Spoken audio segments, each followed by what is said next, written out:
What's going on, guys? I'm Sean Spencer, I'm Nathan Snell. And I'm Kate Alverson. and welcome to Let's Talk March Madness. Ladies and gentlemen, we are so glad that you are with us in this amazing time of the year. I think everybody in this group can agree with me that men's and women's tournaments is just something that we both love. Real quick, you see where I stand. In my mind, there's no other team, but I'm gonna actually go down first because the arch rival is down there. Kate, who are your teams in college basketball? Definitely for men, the first and foremost are the Michigan Wolverines. I love that program fiercely, have for a long time. My second favorite is the arch rival to you, down Tobacco Road. Let's go. In Durham, I love the Duke Blue Devils a lot. Yes. And the funny thing is it always wasn't that way. It took me watching a really good interview with Coach K to make me say, dang, this guy is really good. And he's got a lot of good insight, and he's just an amazing man. So then I fell in love with Duke. So oh my goodness. My goodness. But it's my man's last year. It's Coach K's last season. Hey, and from a North Carolina fan, this is how you know he has transcended the rivalry.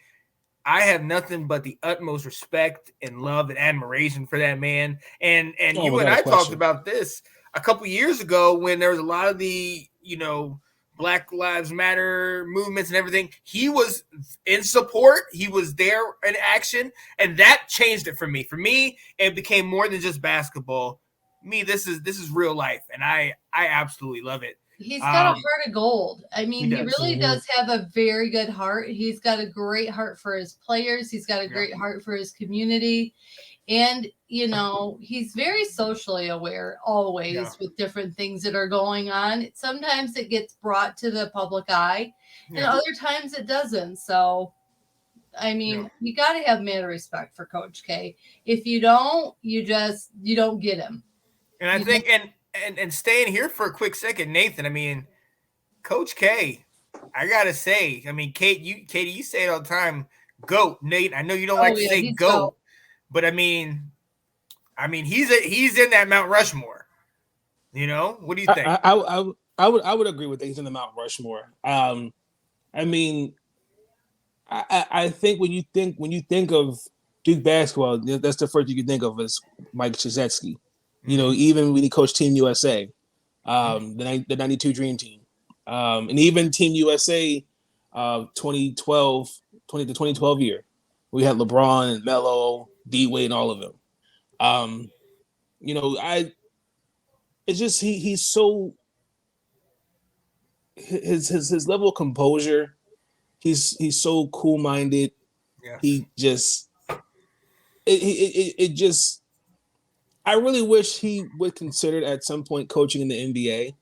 I would like to have seen, what guys were like. Okay, I got to play. Like I don't know. Maybe he could have coached a Kobe Bryant, or maybe he got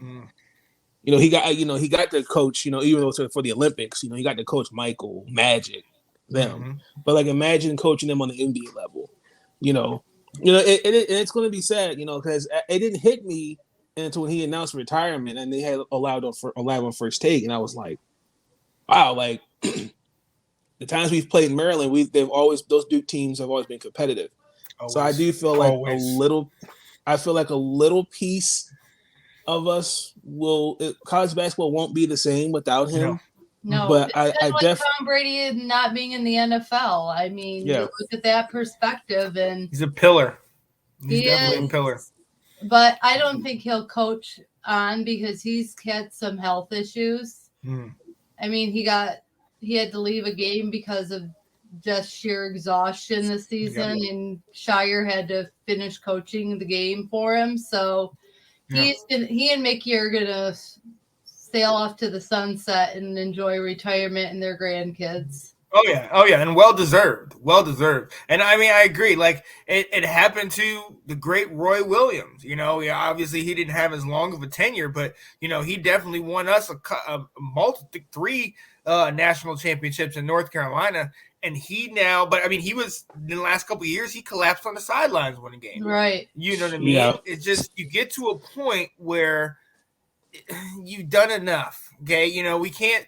The anomaly that is Tom Brady, Katie, since you brought him up, he is his health and the way that he is able to do it for 20 plus years in peak condition and at peak level of play.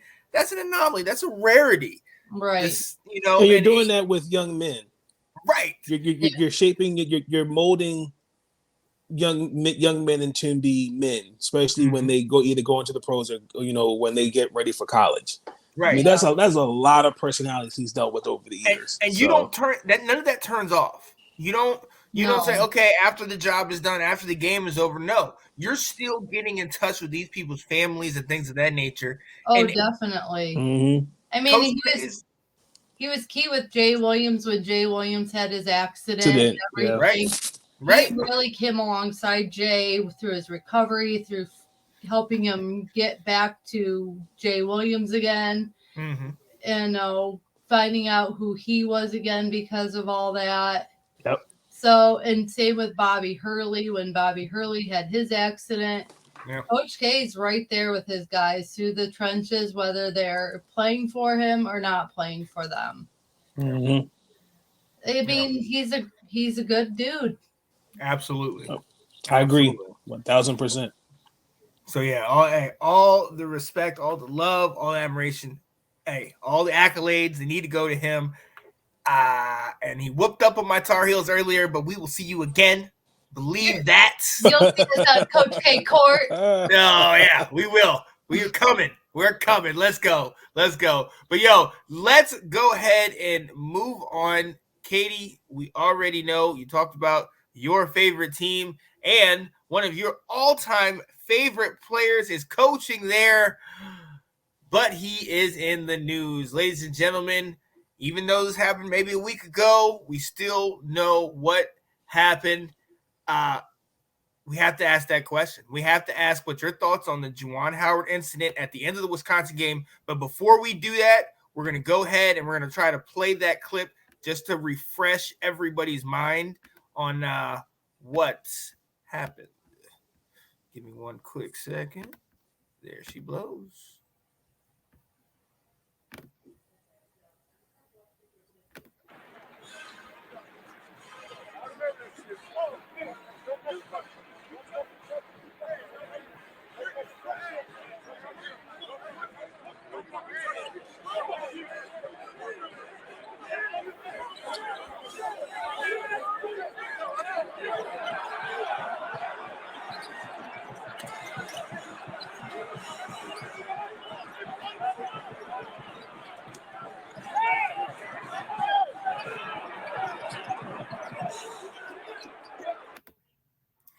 So clearly, there was a lot going on there. As you saw, it looked like Juwan Howard was trying to go past the Wisconsin coach. However, the Wisconsin coach impeded his progress. Juwan Howard looked continually be saying, "Hey, do not put your hands on me," and even looked like he was backing away. And then you have the external forces come in there and do what they did. Mm-hmm. Katie, we see the M right next to you. We know you are in Fowlerville, Michigan right now. Talk to me. Tell me what you're thinking. What do you think of that video? What do you think of the whole situation? Well, I think his suspension was too steep. Mm-hmm. I think our AD was weak in his statement to the public. I think he was trying to act like the bigger university, the bigger man, and taking blame for what Juwan did. But if someone tells you not to put their hands on you, and you are consistently being touched and aggravated and antagonized and, it was complete BS that guard called that timeout at the end. It was kind of a gloating timeout. Yeah. And you can always take the higher road, but he seemed to take the low road and did a low blow by doing that. Mm-hmm. And all Juwan said to him was, I'll remember that shit. Mm-hmm. Sorry for my language, but that's exactly what he said. You're absolutely right. But that doesn't mean that that gave guard the ability, just because he verbalized that, to put his hands there and stop him. When Juwan just wanted to blow by him, say, I'll remember that shit, get out of that gym without incident, and guard wouldn't allow that to happen. So, in my opinion, if I was touched and I told someone not to touch me, how many times? I don't know if I could handle it. And then when the assistant came in and starts shoving Terrence Williams, and that seemed to get blown over, you're going to do something to defend yourself. You're going to do something to defend your players. Right. Was it the right way of defending himself? Probably not. Probably not a good way to defend Terrence Williams, but he did it. We all have our human nature. We all have our tendencies to only get pushed to so far before we have our human nature takes over. And I think that's what happened with Coach Howard, is his human nature took over, and he defended himself. He defended his player. And I think it's BS that Terrence Williams got a 1-game suspension for that, because he was only trying to keep the peace. He didn't touch anybody in a defensive manner. Right. But he gets a 1-game suspension. Yes, Musa Diabate. Yes, he did come out. He did show aggression. I agree with his 1-game suspension. But to suspend someone 5 games, give him a $40,000 fine. And yes, I know in the past he had his incident with Turgeon from Maryland, but this is his first major offense where the Big Ten is holding him accountable, and he gets this huge suspension and this huge fine. And here, guard, he gets to touch Juwan when he's not asked to, and gets only a $10,000 fine, and the university's paying for it, and the assistant doesn't get anything. Yeah. I'm outraged. Yeah.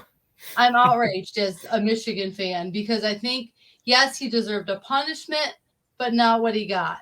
And I think in hindsight, the Big Ten, I mean, it's why we wear shirts in Ann Arbor that says Michigan versus everybody, because we're always against ESPN. We're always against the Big Ten. We're always against everybody. We're against the Paul Feinbaums of the world. We're against everybody. So we wear Michigan versus everybody for a reason, because it seems like when it comes to our university, we don't get a break. And that's my opinion on the matter. Yeah. So there it is. There it is. And look, you're absolutely right. You're absolutely right. And look, we have to be honest. A year ago at this time, you guys were riding high. Michigan, Juwan Howard, they were riding high. They were the top of the Big Ten. They were cruising into the tournament. And this year has been a struggle. They're 14-10. You know what I mean? They're on the bubble like we've talked about before. And a lot of times there's a lot of things that can pile up. But Nathan, I'm coming to you. There's unwritten rules, okay? You played it, and I referenced it the other night when I was talking to Sydney. You played it all the beginning of your year. The Vic Fangio clip when the Ravens, where he thought the Ravens are continued to run and doing that type of thing. Calling a timeout at the end of the game when you have a 10-plus point lead is disrespectful. So he was already hot. And then you're going to put your hands on him? I mean, what did you think about that situation, Nathan? Well, it's an unwritten rule. When you're up a certain score, don't show out. I don't really understand why call that timeout like that. I think him trying to explain the reasoning was total bull stuff. Right. I'm sorry, I keep it a PG. I thought it made absolutely no sense. See, and I'm going to take this approach, Sean.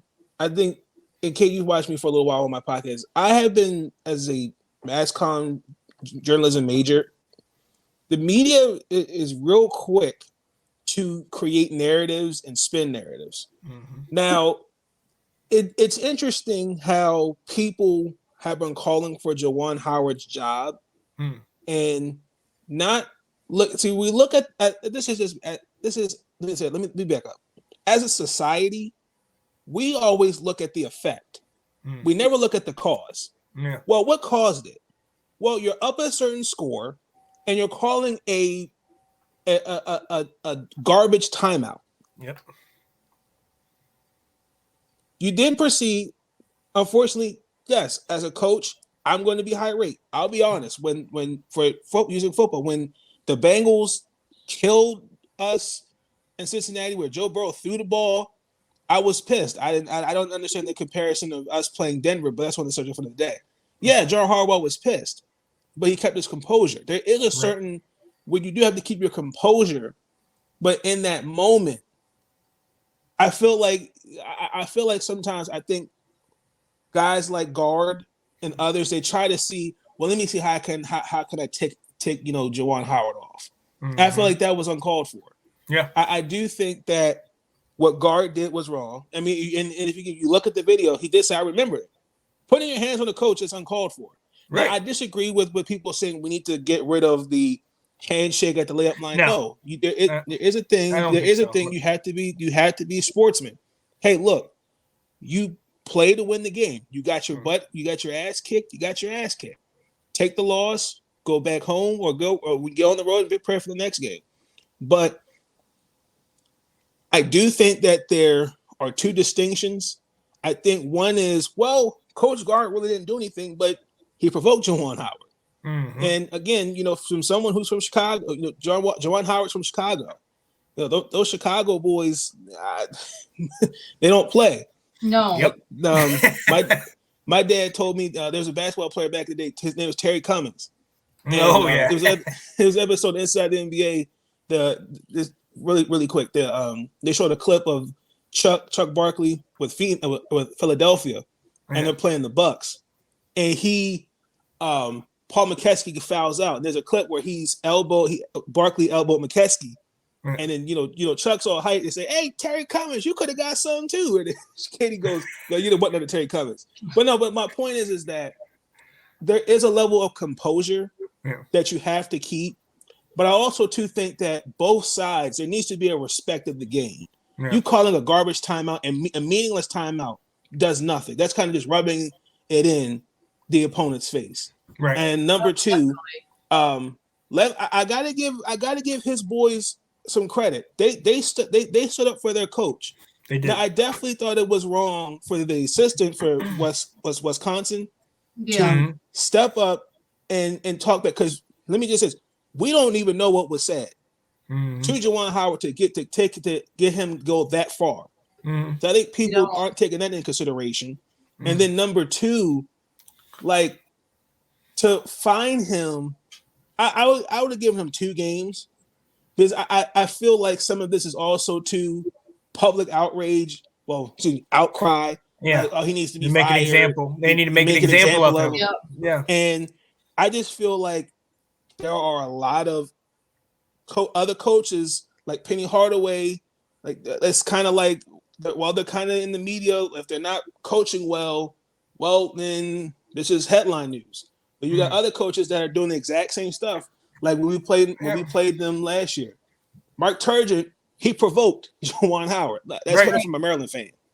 So I definitely think the suspension was foul. I do think 2 games was best. And I think, again, some of it has to do with last year. I think just who he is. But also, too, I'm not going to ignore the fact, too, they're not, like you pointed to, they're not having a good year. I mean, injuries, transfers, and graduates. That's what happens when when you're a coach of an athletic program. You're going to lose some guys to graduation, transfer, and injuries. It happens. But, I mean, I definitely believe it's a learn. Let's learn and grow from this. And I do apologize. I do respect, he did take accountability, but I thought it was egregious that Coach Guard basically kind of got a sympathy, got a pass, like he got a slap on the wrist, like we got your back. Well, absolutely, and you can tell, and to your point about the players sticking up for him, you can tell that yes, they went toe to toe. As soon as it went down, they stood, they created that wall, got him out of there, and even the next game, Katie, they won that game. They did. Know what I mean? Yeah. Standing up for their coach. But yeah. I echo your sentiments. My whole frustration goes to that side coach. And, I understand why Juwan Howard went out there and hit him. Because if you look, Juwan Howard was being taken out of there, and then the side, it wasn't even the main coach. It was that little assistant coach, Kim. Yeah. And I'm like, hold up, you're not even on my level. No. You know what I mean? Who are you're you? Not good. You're right. Right. So yeah, and you know what? And honestly, going back into the good old days, that you would have smacked him upside his head, like stay in your place. You know what I mean? And young Buck, he's trying to get too hippy hop, whatever. But I honestly think that we know what Juwan Howard is to Michigan. Katie, I think you can attest to this. The Fab Five. That's the thing. He's usually so cool, calm, and collected. Yeah. He's the coach that goes to the main center of campus and hands out donuts at the beginning of each semester. Yep. And he's such a good guy. I mean, he never even had an incident his whole how many years playing in the NBA? Right. Well over 20 years. The Wizards, the Heat have nothing but good things to say. There is definitely a different narrative. So is there a double standard for a coach like Mark Few versus a coach like Juwan Howard? Well, and we've definitely highlighted it a couple times on the pigment of your skin might play a factor because it's unfortunate, but Juwan Howard definitely got a lot more criticized and has done a lot less than I've seen a lot of crazy coaches do. You always talk about Bob Knight and all this stuff. Bob Knight, Tom Izzo. Izzo's able to accost basically Gabe Brown, and it's called coaching. So you know what I mean? But again, it goes back to the media too. It's how they spin and it's the same thing. He put his hands on someone. It was his own player. He put his hands on someone, and it's excused. Juwan Howard put his hands on another coach. It was not excused. Now, to be fair, really quick. Now there have been coaches. I remember there was one year. It was Rutgers basketball. It was caught on camera where this coach. I can't think of who the coach was at the time. But was literally abusing his players by throwing basketballs at them, getting in their face. I heard about that one. And I asked Dad. I said, Dad, how would you feel if I played for a school like that and you saw that? He said, I went up in that school and you'd probably see me on the news with a in jail. But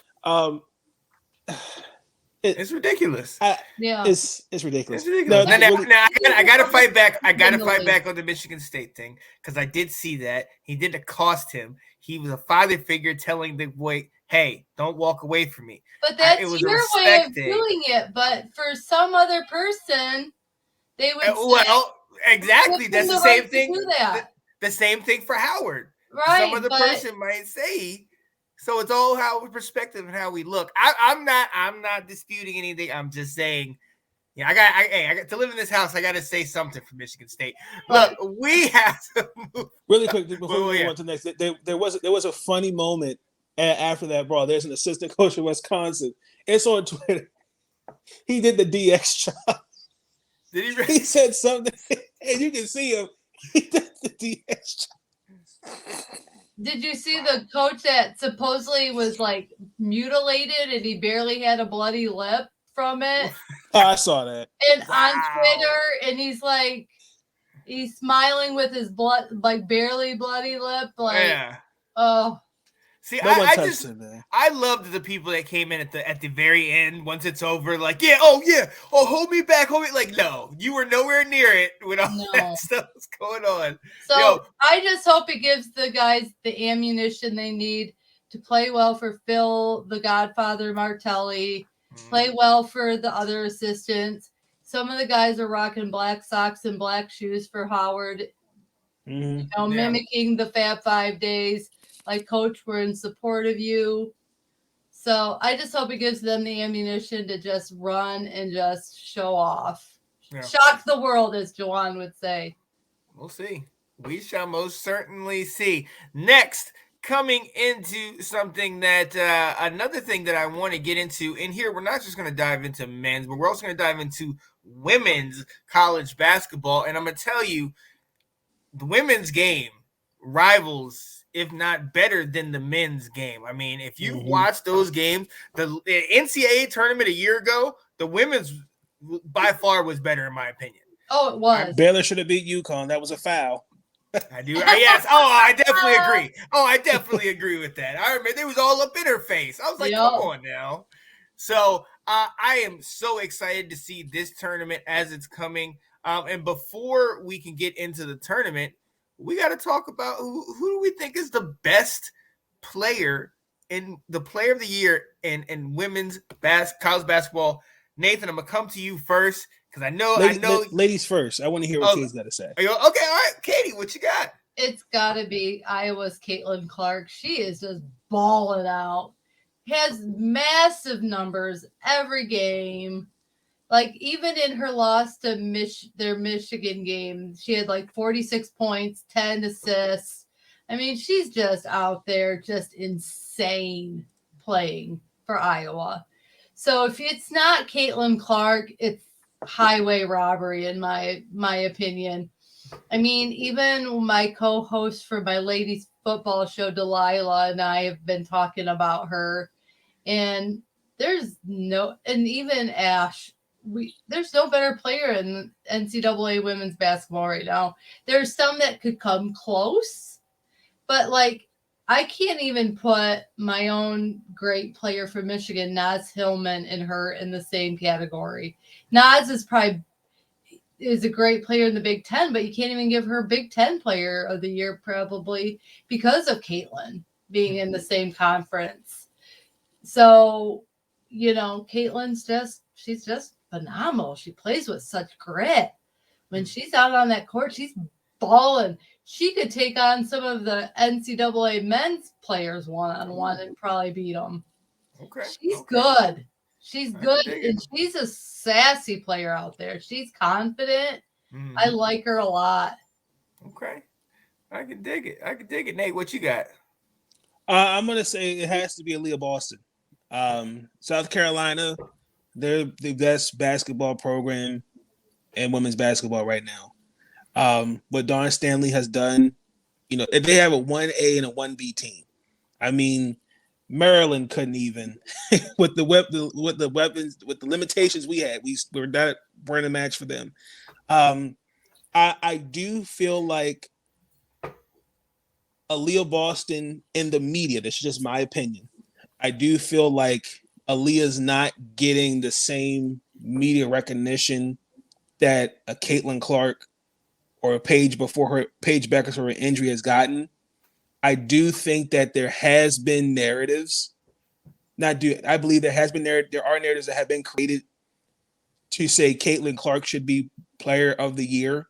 When I look at, Maryland played Iowa, okay? And I thought the way how it was constructed, some of the headlines was Angel Reese and Caitlin Clark had a shootout. Caitlin Clark had a triple-double with turnovers. Like, she got shut down in the second half. Like, you look at her, Iowa, they're fourth, but it's all Caitlin Clark. When you're putting up numbers like that, I kind of want to see what the others around you are like. She's pretty much leading her team in pretty much every damn category for Iowa. I feel like that's almost like NBA 2K numbers. Like, you want to play with many great players, and it kind of goes back to also too, like, what are they really building around her? When you look at Aaliyah Boston, when she's worked with the great Tim Duncan. A lot of people are saying, well, the team's stacked. No, if you look at her statistics from last year to this year, they have gotten better. So I don't think we can take away what Aaliyah's done. They're both great players. But if you're watching the games, like, without Aaliyah Boston, South Carolina, I don't think is truly the team that they are. And I think Aaliyah Boston's on a mission after last year. So, even though I feel like Maryland It's when they get their revenge. No, I'm just kidding. Maryland probably get deleted. That's on the conversation. But I'm going with Leah Boston. Because it's just right now, it's Caitlin Clark and Leah Boston.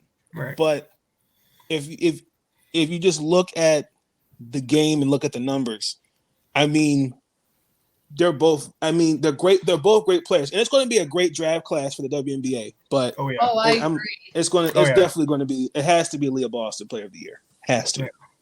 Yeah. It's going to be interesting.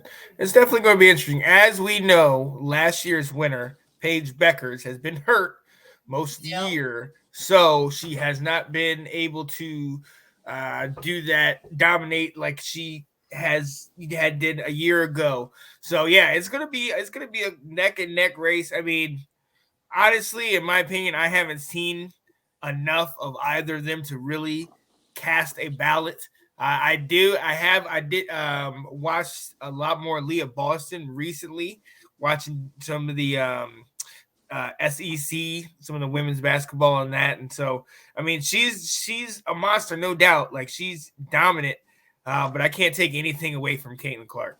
I mean, because like you said, she is leading in every statistical category. She is that team. If you take away Caitlin Clark from Iowa, they're not even Iowa anymore. They're nothing. You know what I mean? So it's interesting. They're both MVPs for their team. I think this is going to come down to potentially who goes farther, maybe. And, it's going to be something like that, kind of similar to it being like with Joe Burrow getting it over Dak Prescott, the comeback player of the year, kind of because he went farther, kind of thing. I don't know. Because I don't know. We'll see how it plays out, but I'm very interested to see that because, like you said, Nate, like that draft class, watch out. It's going to be something because last year's draft class with the WNBA, it wasn't that great. It's like, you can admit it, Nate. It wasn't that great. I mean, there's a couple girls I follow. Charlie Collier was drafted out of Texas. Kaiser Gondrzik, she's with the Chicago Sky. But Dejanay Carrington, right. There were some good players, but they're not someone that can go, they're going to take my franchise to the next level. They're just role players. So that arguably, they're disappointing. Right. Yeah. Quite interesting. Yo, but I cannot wait for this tournament to begin. Ladies and gentlemen, it is the 25th of February. We are so close. I'm ready for it. So close to this tournament getting here. But Nathan, something you brought up to me before, March Madness, the men's and the women's tournament normally is held together. It's in different cities. Yes. Where is it? Where is it held? So it was announced a couple of Fridays ago that they're going to continue to hold the men's and women's Final Four separate. Mm-hmm. Because I believe in 2027 and 2031 they're still looking for cities. So they really haven't figured out where the Final Four is going to be. Because there's going to be in Minneapolis for the women. So I think that's actually going to be good because I'm kind of curious to see now that, there was a report that came out that the NCAA wasn't giving much love to the women in terms of money, marketing, different things like that. Yeah. I now want to see what the NCAA is going to do. I know Miss Nia King is a part of that committee. I know she's, I think, the AD at Duke. So I definitely think there needs to be. I kind of want to see what what structure is going to take place for now that they're going to be separate. Now I don't like it from the standpoint of because there are the men and women do support each other, but I think I think it's good, but we'll see how it looks. It's gonna be honestly, I don't know. Like you alluded to, they helped each other. Like when one team would be playing, maybe the men would be sitting, in the stands cheering them on, Right. getting them hyped, giving them high fives. And when you're on the same team, men, women, whatever, like if you're still on the same team, that makes you feel a lot better. Right. You know what I mean? Because they play together, they get in with each other. So I mean, Kate, like, what do you like? How do you feel about it being in two different places? I like it that they're getting their own attention. I do, but I don't like the two separate cities. I like the fact that, like you said, if like the Michigan men's are done playing and the Michigan women are playing across the city in a different spot, they can quickly hop on a bus, go over and cheer on the women and support them. And, I like that, but, we'll see. Maybe this will be a good thing in the fact that the women won't be in the shadow of the men. They'll have their own tournament in their own city, and then their fan bases can come to them in their own different place. But then again, a lot of people in Ann Arbor sometimes have season tickets to both. Yeah. Mm-hmm. So you're kind of splitting up the fan base where I don't like that part of it, because you see a lot of college women's games don't have full arenas. So what are these arenas going to look like when you split them up and they're not as full as when the men are playing? Because like to go to a Michigan women's game, I can pay $6 and it's general admission and I get to sit where I want. Whereas a men's game, I pay for my specific seat and it's a little more. Yeah. So that's crazy. It is crazy. So that's my only big beef is it's not going to look good if you have empty-ish arenas cheering on these women, splitting them up, because it is hard to see that sometimes women's programs don't get the same support as men by the fan base. Unfortunately, And you do see empty-ish arenas. Like you can go to like MSU and no one's sitting in that upper bowl. They're all in that lower bowl. So it'll be interesting how it plays on TV as well. Like lately, some of the Michigan women's games have been sold out because they're doing so well. Yeah. But it's because they're doing so well. But if they were not doing so well, it wouldn't be like that. So it'll be interesting to see how they make it look. What kind of attention do they give to the women versus the men being in separate cities? What reporters are you going to send where? Is it going to be fair? You know what I mean? Like, because some of these good women reporters divide their time between men and women announcing. So it'll be interesting how it all plays out to show fairness, show equality, because women, and I will say this, doing an all-women show, we deserve just as much as the men. Amen. So we'll see. And look, like, Kate, let's stay right there. Do you think that the NCAA needs to do more in helping to push women in the women's NCAA tournament? But not even just the women's tournament, but all women's athletics. Oh, definitely. Oh, they're so underrated and so underappreciated. Look at what money goes to like the Michigan football program and the Michigan basketball program. Those donors just throw money at those two programs to make sure they have the top of the line equipment, the top of the line weight rooms, the top of the line jerseys, whatever they need and want, to make sure you're paying top of the line coaches to stay at the university. I mean, they're doing whatever they can. So, but when you look at women's sport, they don't do that as much for like women's softball or women's basketball. They don't. Gymnastics program. They really don't. Or those things. So there's got to be, like, I'm really proud of like the U.S. women's soccer team. They just won a huge lawsuit and are going to get some money back that they have been deserved for years, because they're better than the men's team, to be honest. They have a better record. That's true. So you look at that, and like right now, Kim Barnes-Erico for Michigan is balling out over Juwan Howard. But do you think he's getting the same salary? Do you think she's getting the same recognition? No. That's a shame. That's a damn shame. It is a damn shame because the woman is coaching those girls so effectively this season. But when you turn on local news, you don't see her getting interviewed. You see Juwan getting interviewed. You see Harbaugh getting interviewed. You see anyone but these women coaches getting interviewed and getting. Brenda Freeze has more appearances in March Madness than Mark Turgeon. That's crazy. So, I mean, it's not fair. It's not fair at all. Who knows when it's going to be fair? I mean, look at, like, for instance, Becky Hammon's going to be one of the top paid WNBA coaches at $1 million. But what are some of these other coaches making? Right. I mean, it's just, come on. Well, it's 2022, level the playing field. Right. It's about damn time. We need to.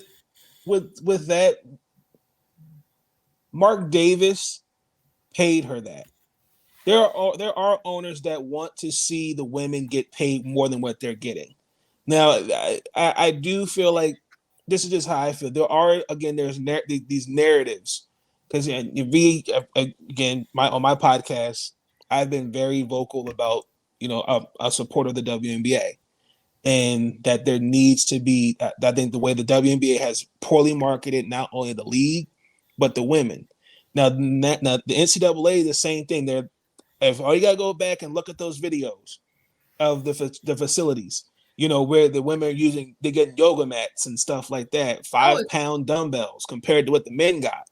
Right.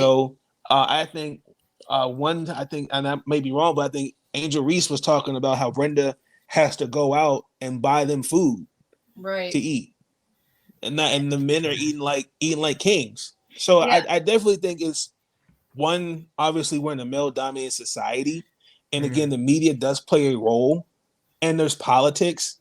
But I'll be honest, if you watched that Final Four last year, it was more entertaining. The women's Final Four was more entertaining to watch than the more. men's. Yep, particularly Baylor versus UConn. Oh, it was. It's just. Go ahead, Nate. No, go ahead, Kate. I was just gonna say, and you look at these commercials that they put out, and they use women athletes, but where's your Sue Bird? I mean, that woman is amazing. Where's your Candace Parker? Where are these amazing women and WNBA players in any of these ads?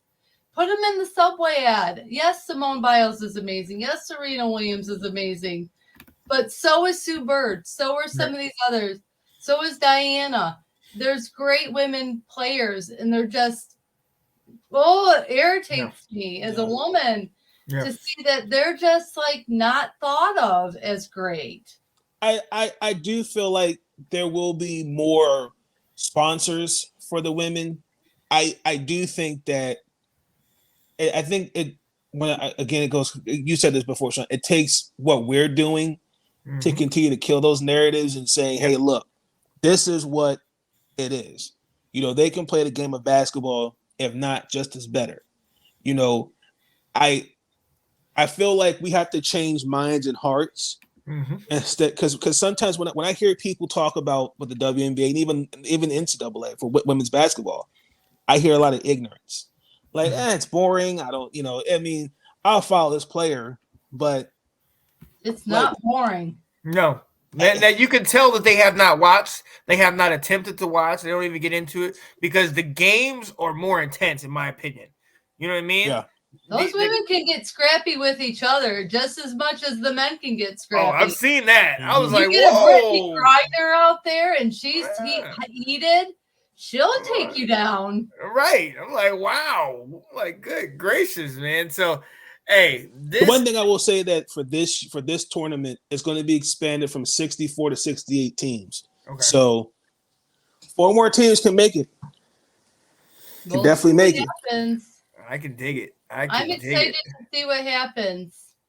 I cannot wait, ladies and gentlemen, and we are going to bring you the selections. Once selection the selection shows come, we're going to bring in the women's selections, the men's. Start to preview some of those early matchups as we get closer to that time of the year. We are definitely going to be following these conference tournaments as they happen. I know Nathan, they said there's 2 more women's games left. I believe for the Big Ten. I think besides Maryland and I think Michigan, there's a couple. I think everyone has at least 1 or 2 more games left. I know we do. We have 1 more game. We're done. We have 2, maybe 3. That's what I'm thinking. I think we have men 2 are or 3. and men are winding down too. Yeah. So, like Katie alluded to earlier, March is right around the corner. We are coming up on it now. The women's tournament and the selection show, I believe, is the 2nd. It's going to be on the 13th, Sunday. Oh, it's early. Okay, the women's. For the women, I'm sorry. The men, I believe, is March 2nd. Yeah. Let me just see. You confirm that. I believe it is the 2nd. Okay.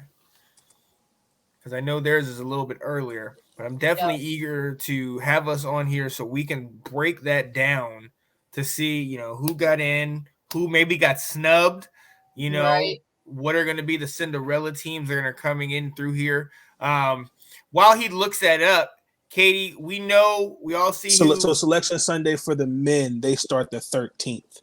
That's the 13th. Okay, and the women the 2nd. The women, that is the 13th Sunday. The women's is so the 13th? Men, they're both on the same day. So the men come on 6th, and the women I think come on earlier. Let me just make sure I saw that right. Yeah. I can dig that. Wait.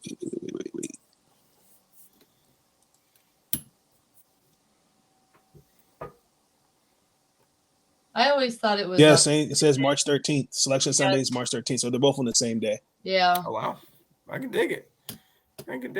So we are definitely. Want to ask me, Sean? So no, yes. Flexing. So you already know where I stand, but talk to me about your team. We alluded to it earlier. 14 and actually, I don't know if that's their current record. I'll look that up in just a second. You're on the bubble. Juwan, we've seen the whole situation that's going on with your men. What do you think the chances are of you guys making it into the tournament? But even before that, I mean, potentially winning the Big Ten tournament. I mean, do you think you guys can take that? What do you think? We'll see. I mean, Purdue's a hard team to get through in the Big Ten. Illinois and any other night can be a hard team to get through. They have insane big men for them. Yeah. This year, Kofi Cockburn, he's really good. He's an insane dude. He's tough. I mean, so we'll see. I mean, on any given night, that's what I love about the tournament. On any given night, there could be an upset. Oh, yeah. And there can be that Cinderella upset. So, we'll see how Phil Martelli coaches them for the duration of the season. Mm-hmm. And we'll see how things go. I don't know if it's going to take – they'll have to do a deep run in the Big Ten tournament, I think, to get in. I agree. That's because of what's gone on this season. But we lost a lot. We lost Livers. We lost Wagner. We lost Shawnee Brown. We lost Mike Smith. Those 4 players, I don't know if anyone can fathom what losing those 4 are. I mean, right now we have Wagner starting every home game for the Orlando Magic right now.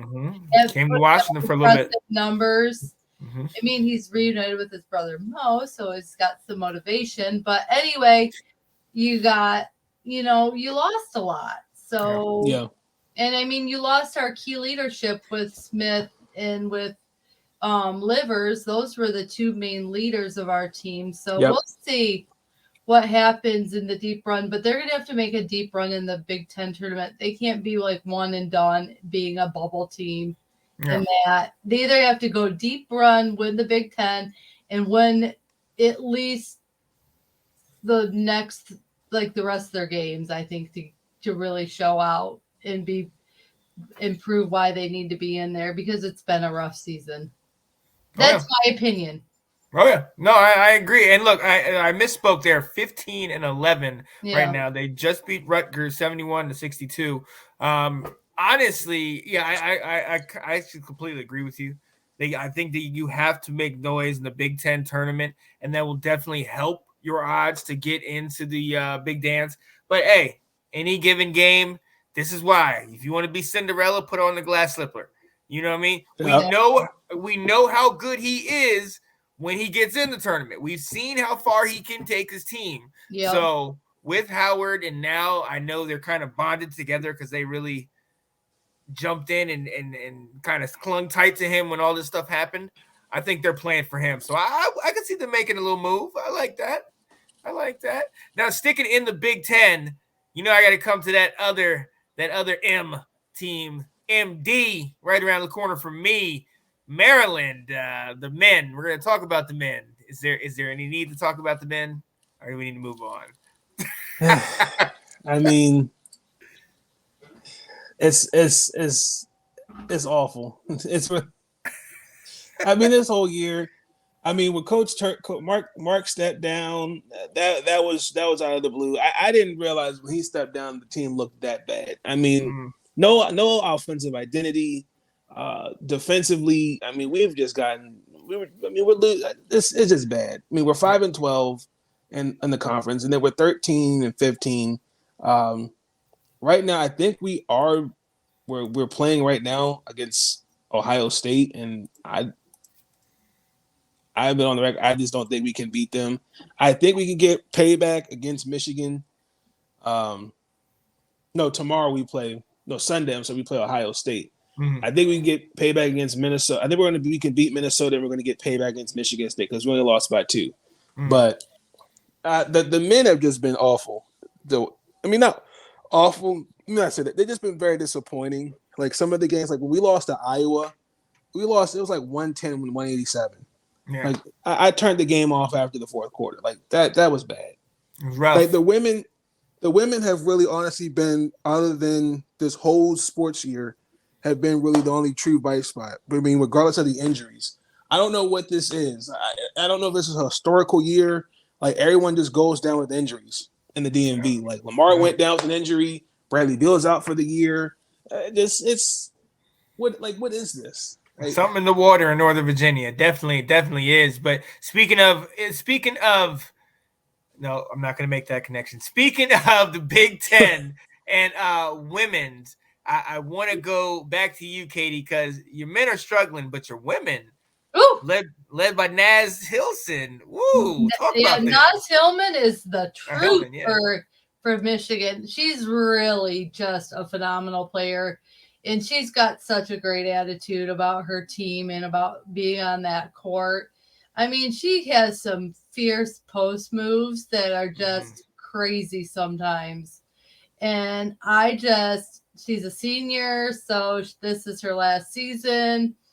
I think she will, hopefully, she'll declare for the WNBA draft. Mm-hmm. I think a team will be very blessed to have her because, and let me just tell you, our girls are selling out Chrysler Arena, which is very uncommon. I like that. They have sold out some of their games this year, which is pretty cool.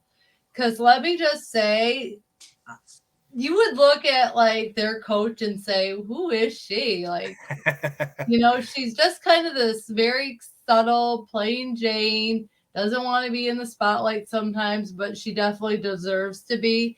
I think personally, she should be Big Ten Coach of the Year and be considered for National Coach of the Year because she's taken Michigan to heights in their women's program that hasn't been seen in a very long time. So Kim Barnes-Erico, she's just really cool. I mean, and the cool thing is she stands by the tunnel before they come out. She high fives her team. It's really cool. Oh, I like that. Gets them rallied up, but yeah, they have a good team, and a lot of those girls came from our area. One of the girls came from 20 minutes down the road in Heartland, Michigan, for us. Oh, nice. And plays really good for us, and so I mean, I like that local talent. Yeah, it's a lot of homegrown talent. A lot of girls from Ohio and everything. So, yeah, I'm really excited for them. I'm really happy for them, especially because, like, I would love. They took a deep run in the tournament last year, Michigan did, if you don't recall. And I would love to see them like win a championship because I just love that the girls, their attitude, their way they play. Love the coach. Love everything. Now I'm gonna leave this out here because we gotta wrap it up. The show's we gotta shut it down. But who gets farther? The Michigan women or the Maryland women? Michigan. I think both will be in the Elite Eight. Oh, okay. I can dig it. I think both will be in the Elite Eight. It doesn't matter because North Carolina's women are going to surpass both of you. Let's go. Well, Stanford or South Carolina has something to say about that. Yeah. Bring them both. Bring them all. Let's go. Listen, ladies and gentlemen, we are so glad that you better like the same state that looks like that's the same beat y'all. So now it's just Katie and I on the show. I don't know what's going on with Nathan. Don't play with me, Nate. Don't play with me, man. I'm quick. I'm trigger happy, man. I'm ready to hit the button. I'm ready to hit the button. Sean, you've never had to do that to me. I'm so happy. I feel like I'm one of the few you haven't had to click out. Oh, I love it. Yo, ladies and gentlemen, this has just been an initial preview. We wanted to get in here and get into this sport that we love. We know we love football, but at this time of the year, this is absolutely a passion of ours. Talk about college basketball. So we will be coming soon to you guys with a lot of the news and notes. Conference tournaments are getting in here. Nathan and Katie talked about player of the year. We're going to dive into that as well as, the first team, the All-Americans, and a lot of these things, and see some of the players that might have got snubbed and some of them that got their due recognition. And we're also going to get into Selection Sunday. Talk about who got picked where, who got snubbed, where are we going in the tournament, who do we think can take it all. We're going to bring all that to you and more, ladies and gentlemen, coming this March. I am so excited. I get to hang out again with my two good friends. So I got to shout out my girl, Miss Katie Alverson. Thank you, Kate. Appreciate it.